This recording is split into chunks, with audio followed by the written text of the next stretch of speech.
ਜੀ ਹਾਂ, ਮੇਰੇ ਵੱਲੋਂ ਸਾਰੇ ਸਰੋਤਿਆਂ ਨੂੰ ਪਿਆਰ ਭਰੀ ਸਤਿ ਸ਼੍ਰੀ ਅਕਾਲ। ਹੁਣ ਸਮਾਂ ਹੋ ਗਿਆ ਪ੍ਰੋਗਰਾਮ ਖਬਰ ਤੇ ਨਜ਼ਰ ਬਲਤੇਜ ਪੰਨੂ ਜੀ ਦੇ ਨਾਲ। ਅੱਜ ਦਾ ਪ੍ਰੋਗਰਾਮ ਸ਼ੁਰੂ ਕਰਨ ਤੋਂ ਪਹਿਲਾਂ ਸਪਾਂਸਰਾਂ ਦਾ ਧੰਨਵਾਦ ਕਰਨਾ ਚਾਹੁੰਦੇ ਹਾਂ। ਖਾਲਸਾ ਇੰਸ਼ੋਰੈਂਸ ਸੈਨੋਜ਼ੇ ਤੋਂ, ਗੁਰਦੀਪ ਸਿੰਘ ਬਿਰਦੀ ਕਲੋਵਿਸ ਤੋਂ, ਹਰਮਿੰਦਰ ਸਮਰਾ ਜੀ ਸੈਕਰਾਮੈਂਟੋ ਤੋਂ, ਸਤਨਾਮ ਸਿੰਘ ਸ਼ੇਰਗਿੱਲ ਸੈਲਮਾ ਤੋਂ, ਜਰਨੈਲ ਸਿੰਘ ਜੀ ਲਿਨਵੁੱਡ ਤੋਂ, ਰਣਬੀਰ ਸਿੰਘ ਰਾਣਾ ਜੀ ਬੇਕਰਸਫੀਲਡ ਤੋਂ, ਜਗਤਾਰ ਸਿੰਘ ਆਨੰਦਪੁਰੀ ਫਰੀਮੌਂਟ ਤੋਂ, ਮਨਜੀਤ ਸਿੰਘ ਦਵਾਨਾ ਜੀ ਫਰੈਜ਼ਨੋ ਤੋਂ, ਅਮਰਜੀਤ ਸਿੰਘ ਤੇ ਪ੍ਰੀਤਮ ਕੌਰ ਕੰਗੂੜਾ ਫਰੈਜ਼ਨੋ ਤੋਂ, ਚਰਨਜੀਤ ਬੜਵਾਲ ਯੂਬਾ ਸਿਟੀ ਤੋਂ ਅਤੇ ਸਰਬਜੀਤ ਸਿੰਘ ਤੇ ਪਲਵਿੰਦਰ ਕੌਰ ਚੋਕਰ ਟਰਲਾਕ ਤੋਂ ਸਪਾਂਸਰਾਂ ਦਾ ਧੰਨਵਾਦ ਕਰਦੇ ਹਾਂ। ਅਤੇ ਹੁਣ ਅਸੀਂ ਸਵਾਗਤ ਕਰਦੇ ਹਾਂ ਬਲਤੇਜ ਪੰਨੂ ਜੀ ਨੂੰ। ਹਾਂਜੀ ਬਲਤੇਜ ਪੰਨੂ ਜੀ, ਸਤਿ ਸ਼੍ਰੀ ਅਕਾਲ, ਜੀ ਆਇਆਂ ਨੂੰ ਅੱਜ ਦੇ ਪ੍ਰੋਗਰਾਮ 'ਚ।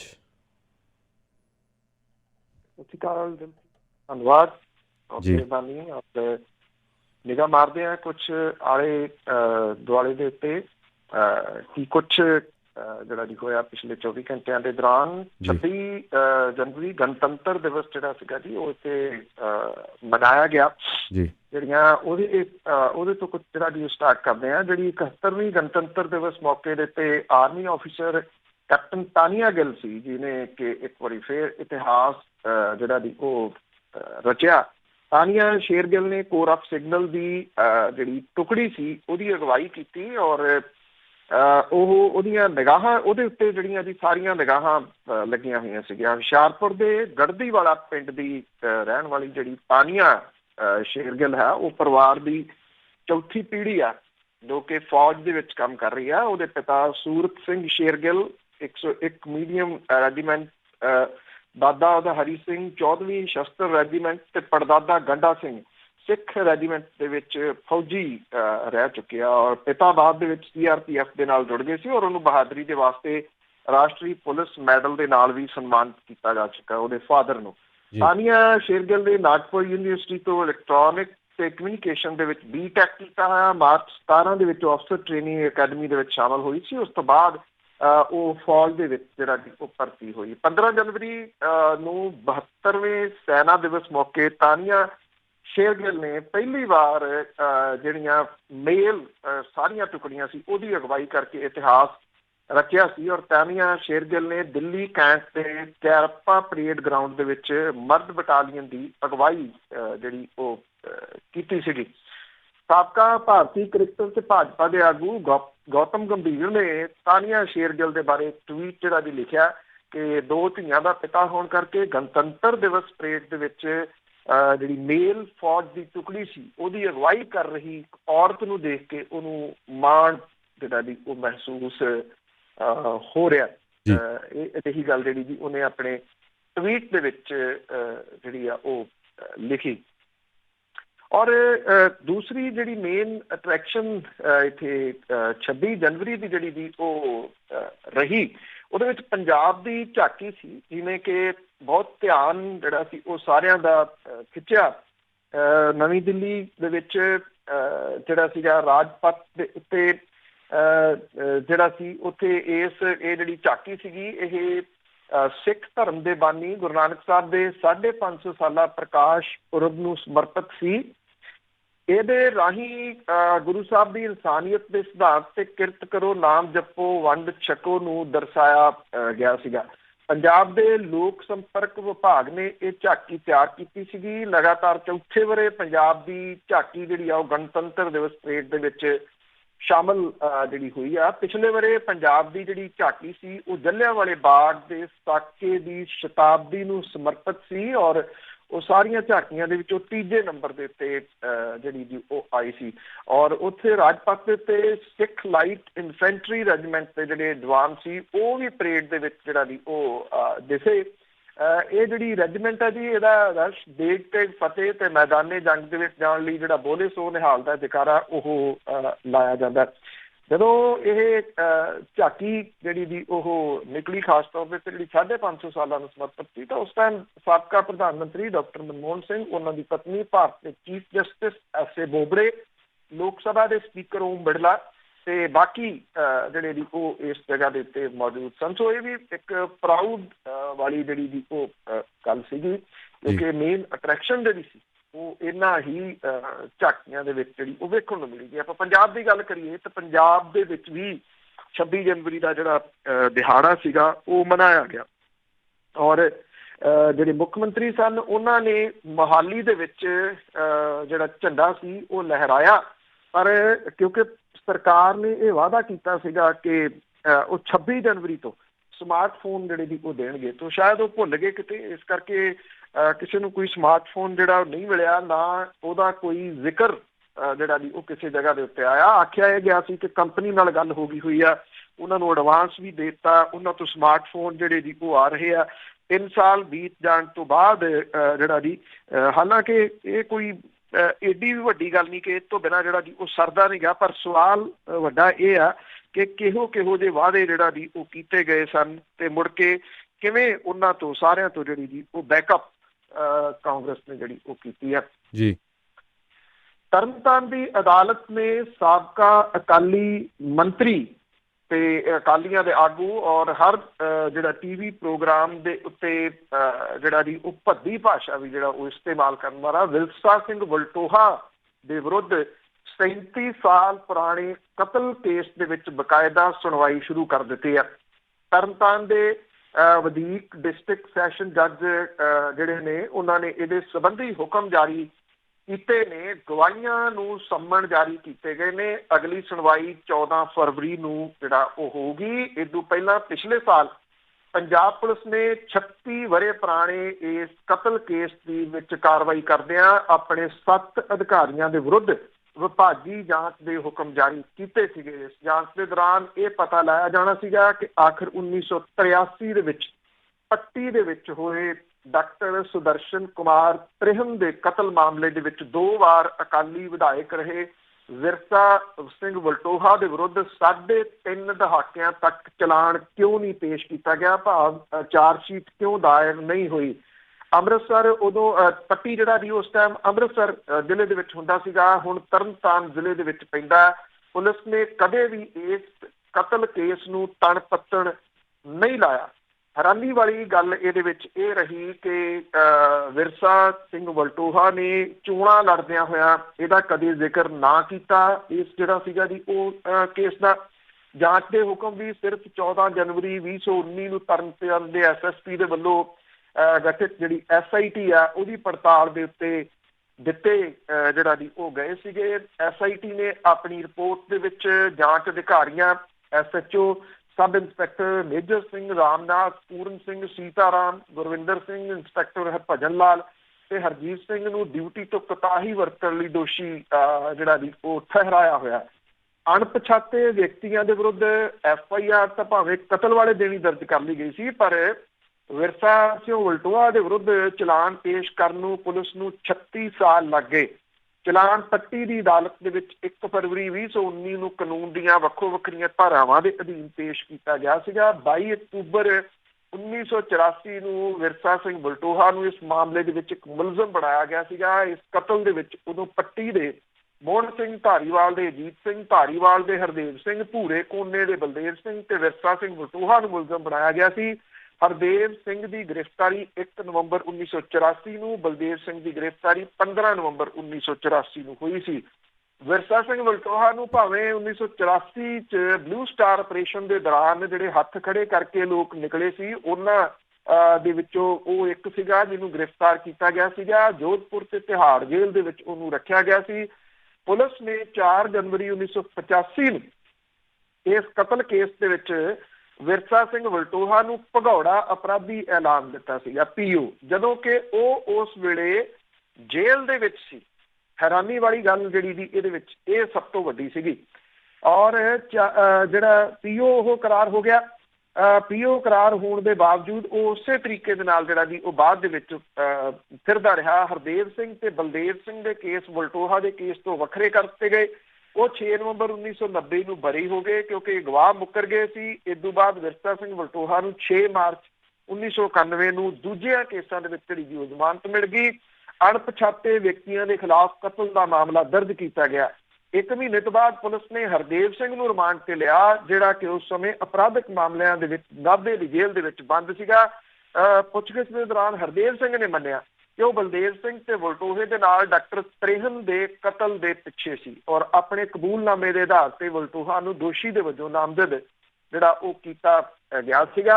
ਵਲਟੋਹਾ ਦੇ ਖਿਲਾਫ ਮਾਮਲੇ 'ਚ ਕਦੇ ਵੀ ਚਲਾਨ ਪੇਸ਼ ਨਹੀਂ ਕੀਤਾ ਗਿਆ ਸੀ ਤੇ ਮਾਮਲੇ ਦੀਆਂ ਫਾਈਲਾਂ ਪੱਟੀ ਪੁਲਿਸ ਸਟੇਸ਼ਨ ਤੋਂ ਗਾਇਬ ਹੋਈਆਂ ਸੀਗੀਆਂ। FIR ਦੀ ਕਾਪੀ ਦੇ ਮੁਤਾਬਕ 9 ਸਤੰਬਰ 1983 ਨੂੰ ਦਰਜ ਹੋਈ FIR ਦੇ ਮੁਤਾਬਕ 302 307 ਦੇ ਤਹਿਤ ਵਲਟੋਹਾ ਨੂੰ ਇੱਕ ਭਗੌੜਾ ਅਪਰਾਧੀ ਜਿਹੜਾ ਉਹ ਦੱਸਿਆ ਗਿਆ ਸੀਗਾ ਔਰ ਅਦਾਲਤ ਦੇ ਵੱਲੋਂ ਫਾਈਲ ਰਿਕਾਰਡ ਦੇ ਮੁਤਾਬਕ ਇਸ ਕੇਸ ਦੇ ਵਿੱਚ ਵਲਟੋਹੇ ਨੂੰ ਫਰਵਰੀ 91 ਦੇ ਵਿੱਚ ਡਿਸਟ੍ਰਿਕਟ ਸੈਸ਼ਨ ਜੱਜ ਨੂੰ ਇਸ ਕੇਸ ਦੇ ਵਿੱਚ ਜ਼ਮਾਨਤ ਮਿਲ ਗਈ ਸੀ, ਜਦੋਂ ਕਿ ਕਦੇ ਵੀ ਪੂਰਾ ਚਲਾਨ ਜਿਹੜਾ ਜੀ ਉਹ ਪੇਸ਼ ਨਹੀਂ ਸੀ ਕੀਤਾ ਜਿਹੜਾ ਜੀ ਉਹ ਗਿਆ। ਪੁਲਿਸ ਤੇ ਖੁਫੀਆ ਏਜੰਸੀਆਂ ਨੇ ਪਾਸਪੋਰਟ, ਹਥਿਆਰ ਦਾ ਲਾਇਸੈਂਸ, ਸੁਰੱਖਿਆ ਜਿਹੜੀ ਸੀ ਉਹ ਵਲਟੋਹੇ ਨੂੰ ਦਿੱਤੀ ਹੋਈ ਸੀ। ਕਾਗਜ਼ਾਂ ਦੇ ਵਿੱਚ ਉਹ ਬੰਦਾ ਭਗੌੜਾ ਸੀਗਾ, ਉਹਨੂੰ ਜ਼ਮਾਨਤ ਦੇ ਉੱਤੇ ਸੀ, ਕਤਲ ਦਾ ਮਾਮਲਾ ਉਹਦੇ ਉੱਤੇ ਦਰਜ ਸੀਗਾ, ਉਹਨੂੰ ਪਾਸਪੋਰਟ ਵੀ ਮਿਲਿਆ, ਉਹਨੂੰ ਹਥਿਆਰ ਦੇ ਲਾਇਸੈਂਸ ਵੀ ਮਿਲੇ, ਉਹਨੂੰ ਅਕਾਲੀ ਦਲ ਨੇ ਬਾਰ-ਬਾਰ ਜਿਹੜੀ ਸੀ ਉਹ ਟਿਕਟ ਵੀ ਦਿੱਤੀ। ਨਵੰਬਰ 90 ਦੇ ਵਿੱਚ ਕੇਸ ਦੇ ਵਿੱਚ ਹਰਦੇਵ ਸਿੰਘ ਤੇ ਬਲਦੇਵ ਸਿੰਘ ਨੂੰ ਬਰੀ ਕਰਕੇ ਅਦਾਲਤ ਨੇ ਆਪਣੇ ਦੇਸ਼ ਦੇ ਵਿੱਚ ਕਿਹਾ ਸੀਗਾ ਕਿ ਡਾਕਟਰ ਤ੍ਰਿਹਨ ਸੁਖਜਿੰਦਰ ਕੌਰ ਨੂੰ ਗਲੂਕੋਸ ਦੇ ਰਹੇ ਸੀ, ਪਰ ਉਹਨੂੰ ਗਵਾਹੀ ਦੇਣ ਲਈ ਗਵਾਹ ਵਜੋਂ ਪੇਸ਼ ਕਰਨ ਦੀ ਗੱਲ ਨਹੀਂ ਕਹੀ ਗਈ। ਜਦੋਂ ਕਿ ਡਾਕਟਰ ਤ੍ਰਿਹਨ ਸੁਖਜਿੰਦਰ ਕੌਰ ਨੂੰ ਅਟੈਂਡ ਕਰ ਰਹੇ ਸੀ ਤਾਂ ਉਹਨਾਂ ਦੀ ਗਵਾਹੀ ਇਸ ਘਟਨਾ ਦੇ ਵਾਸਤੇ ਹੋਣੀ ਚਾਹੀਦੀ ਸੀ। ਵਕੀਲ ਜਿਹੜੇ ਸ਼੍ਰੀ ਬੈਂਸ ਨੇ ਉਹਨਾਂ ਨੇ ਪਹਿਲਾਂ ਮੰਗ ਕੀਤੀ ਸੀ ਕਿ ਜਾਅਲੀ ਦਸਤਾਵੇਜ਼ਾਂ ਦੇ ਆਧਾਰ ਤੇ 2 ਵਾਰੀ ਸੂਬਾਈ ਵਿਧਾਨ ਸਭਾ ਦੇ ਵਿੱਚ ਵਲਟੋਹੇ ਦੀ ਚੋਣ ਇਸ ਸੰਸਥਾ ਦੀ ਪਵਿੱਤਰਤਾ ਨੂੰ ਬਚਾਏ ਰੱਖਣ ਲਈ 0 ਤੇ ਖਾਲੀ ਹੋਣੀ ਚਾਹੀਦੀ ਹੈ। ਵਕੀਲ ਬੈਂਸ ਨੇ ਵੀ ਮੰਗ ਕੀਤੀ ਸੀ ਕਿ ਵਲਟੋਹੇ ਦੇ ਖਿਲਾਫ ਦੋਸ਼ ਪੱਤਰ ਪੇਸ਼ ਨਾ ਕਰਨ ਲਈ ਹੋਈ ਗੜਬੜੀ 'ਚ ਸ਼ਾਮਲ ਪੁਲਿਸ ਅਧਿਕਾਰੀਆਂ ਦੇ ਖਿਲਾਫ ਵੀ ਕਾਰਵਾਈ ਜਿਹੜੀ ਜੀ ਉਹ ਕੀਤੀ ਜਾਵੇ। ਅੰਨੀ ਪੀ ਦੀ ਕੁੱਤਾ ਚੱਕਣ ਵਾਲੀ ਜਿਹੜੀ ਜੀ ਉਹ ਗੱਲ ਇਸ ਕੇਸ ਦੇ ਵਿੱਚ ਬਿਲਕੁਲ ਕਲੀਅਰ ਜਿਹੜੀ ਸੀ ਉਹ ਨਜ਼ਰ ਜਿਹੜੀ ਉਹ ਆ ਰਹੀ ਸੀਗੀ। ਕੈਪਟਨ ਸਰਕਾਰ ਦੇ 3 ਸਾਲ ਪੂਰੇ ਹੋ ਗਏ ਨੇ, ਪਰ ਪੰਜਾਬ ਦਾ ਜਿਹੜਾ ਖਜ਼ਾਨਾ ਖਾਲੀ ਆ। ਹਾਲਾਤ ਇਹ ਨੇ ਕਿ ਕਰਜ਼ੇ ਦਾ ਬੋਝ ਬਹੁਤ ਤੇਜ਼ੀ ਦੇ ਨਾਲ ਪੰਜਾਬ ਦੇ ਉੱਤੇ ਵੱਧਦਾ ਜਾ ਰਿਹਾ ਹੈ। 31 ਮਾਰਚ ਤੱਕ ਪੰਜਾਬ ਸਰਕਾਰ ਦੇ ਸਿਰ 2,29,611 ਕਰੋੜ ਰੁਪਏ ਦਾ ਕਰਜ਼ਾ ਹੋ ਜਾਣਾ ਹੈ। ਪੰਜਾਬ ਨੂੰ ਦੂਰੀ ਮਾਰ ਪੈ ਰਹੀ ਆ, ਖਜ਼ਾਨਾ ਖਾਲੀ ਹੈ, ਲਗਾਤਾਰ ਕਰਜ਼ਾ ਵੱਧ ਰਿਹਾ, ਵਿਆਜ ਮੋੜਨਾ ਵੀ ਔਖਾ ਹੋ ਗਿਆ। ਜਿਹੜੇ ਵੱਖ-ਵੱਖ ਸੋਰਸ ਨੇ ਇਨਕਮ ਦੇ ਉਹ ਡੇ ਬਾਈ ਡੇ ਜਿਹੜੇ ਉਹ ਸੁੰਗੜਦੇ ਜਾ ਰਹੇ ਨੇ। ਪੰਜਾਬ ਸਰਕਾਰ ਇਸ ਵੇਲੇ ਗੰਭੀਰ ਵਿੱਤੀ ਸੰਕਟ ਦੇ ਵਿੱਚੋਂ ਲੰਘ ਰਹੀ ਹੈ। ਸਰਕਾਰ ਦੇ ਸਿਰ ਇਸ ਵਿੱਤੀ ਸਾਲ ਭਾਵ 31 ਮਾਰਚ 2020 ਤੱਕ 2,29,611 ਕਰੋੜ ਰੁਪਏ ਦਾ ਕਰਜ਼ਾ ਜਿਹੜਾ ਜੀ ਉਹ ਹੋ ਜਾਣਾ। ਜੇ ਸਰਕਾਰ ਦੇ ਵੱਜਵੇਂ ਖਰਚੇ ਜਿਹੜੇ ਪੈਣੇ ਉਹਨੂੰ ਵੇਖਿਆ ਜਾਵੇ ਤਾਂ ਹਰ ਸਾਲ 26,978 ਕਰੋੜ ਰੁਪਏ ਤਨਖਾਹਾਂ, 10,875 ਕਰੋੜ ਰੁਪਏ ਪੈਨਸ਼ਨਾਂ ਦੇ ਉੱਤੇ ਜਿਹੜਾ ਉਹ ਖਰਚ ਹੁੰਦੇ ਆ। ਬਿਜਲੀ ਸਬਸਿਡੀ ਦੇ ਰੂਪ ਦੇ ਵਿੱਚ ਸਰਕਾਰ ਨੇ ਪਾਵਰਕਾਮ ਨੂੰ 12,393 ਕਰੋੜ ਰੁਪਏ ਦੀ ਅਦਾਇਗੀ ਇਸ ਸਾਲ ਕਰਨੀ ਹੈ। ਸਰਕਾਰ ਇਸ ਮਾਲੀ ਸਾਲ ਦੇ ਦੌਰਾਨ ਕੰਮ ਚਲਾਉਣ ਲਈ 17,334 ਕਰੋੜ ਰੁਪਏ ਦਾ ਹੋਰ ਕਰਜ਼ਾ ਲਊਗੀ। ਪਹਿਲੇ ਕਰਜ਼ੇ ਦੀ ਵਿਆਜ ਦੀ ਅਦਾਇਗੀ ਦੇ ਵਾਸਤੇ 30,309 ਕਰੋੜ ਰੁਪਏ ਜਿਹੜਾ ਜੀ ਉਹ ਕਰਨੀ ਹੈ। ਕਿਸ਼ਤਾਂ ਦਾ ਸਾਲਾਨਾ ਭਾਰ 12,639 ਕਰੋੜ ਰੁਪਏ ਹੈ।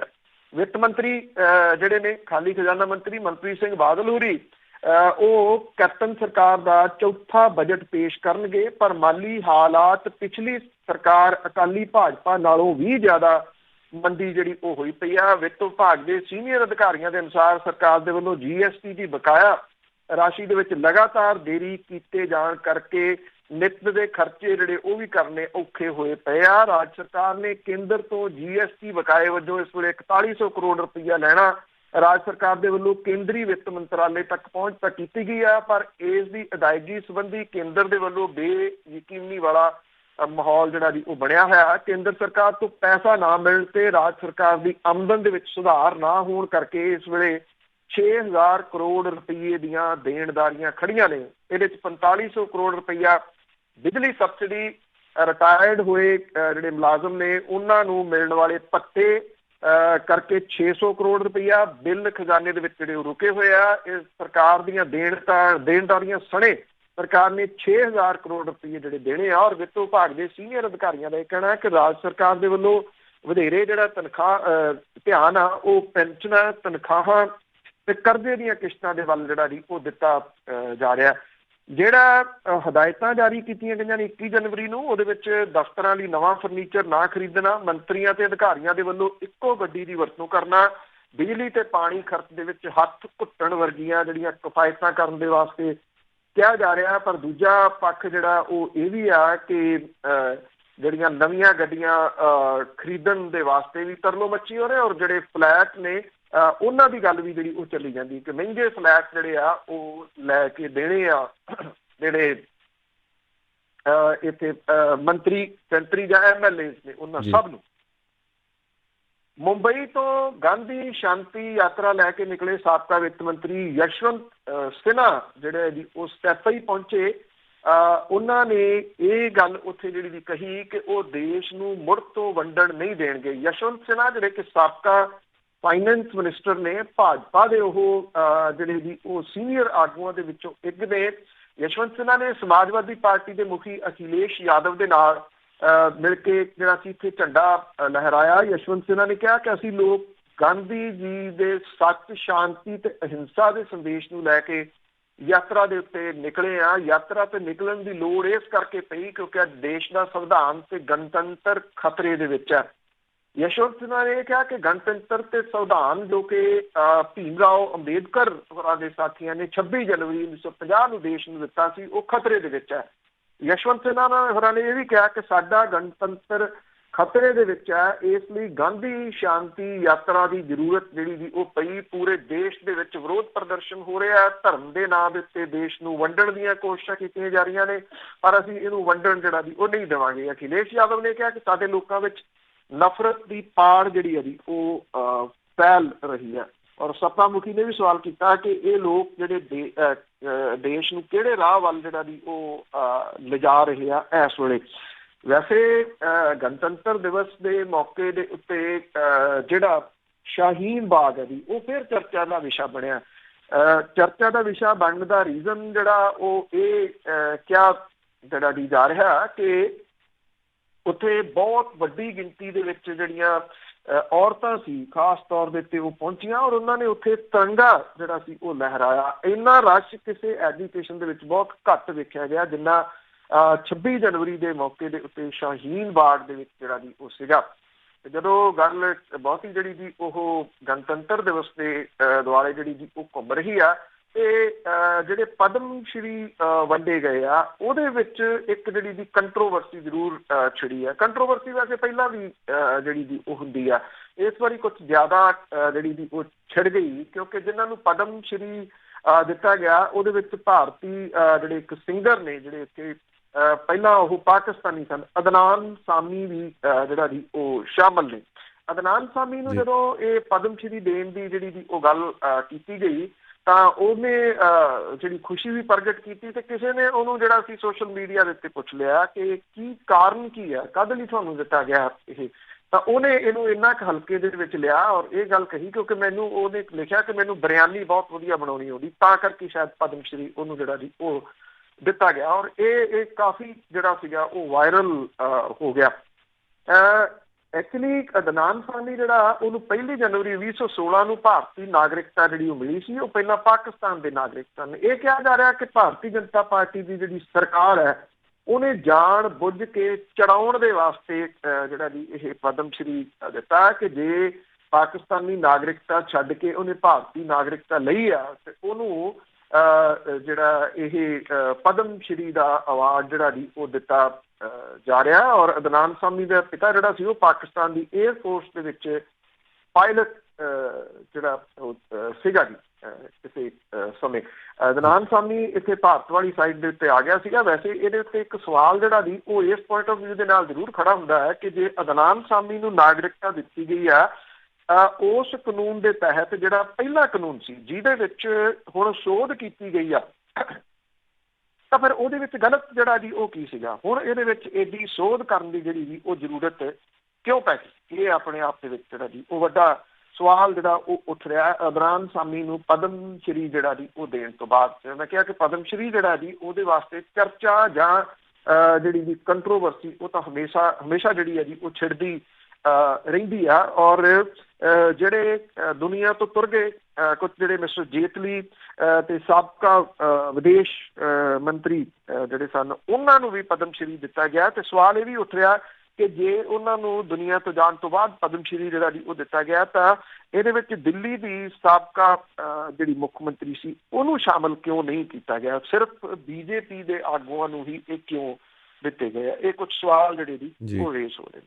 ਬਹੁਤ ਮਿਹਰਬਾਨੀ, ਧੰਨਵਾਦ ਜੀ, ਦਿਲਪ੍ਰੀਤ। ਬਹੁਤ ਬਹੁਤ ਧੰਨਵਾਦ ਬਲਤੇਜ ਪੰਨੂ ਜੀ, ਸਤਿ ਸ਼੍ਰੀ ਅਕਾਲ। ਥੈਂਕ ਯੂ, ਸਤਿ ਸ਼੍ਰੀ ਅਕਾਲ ਜੀ। ਇਹ ਸਨ ਬਲਤੇਜ ਪੰਨੂ ਜੀ। ਅੱਜ ਦਾ ਪ੍ਰੋਗਰਾਮ ਖਬਰ ਤੇ ਨਜ਼ਰ, ਤੇ ਇੱਦਾਂ ਹੀ ਅਸੀਂ ਇਜਾਜ਼ਤ ਲੈਂਦੇ ਹਾਂ, ਕੱਲ੍ਹ ਨੂੰ ਮਿਲਦੇ ਹਾਂ। ਮੇਰੇ ਵੱਲੋਂ ਸਾਰੇ ਸਰੋਤਿਆਂ ਨੂੰ ਪਿਆਰ ਭਰੀ ਸਤਿ ਸ਼੍ਰੀ ਅਕਾਲ।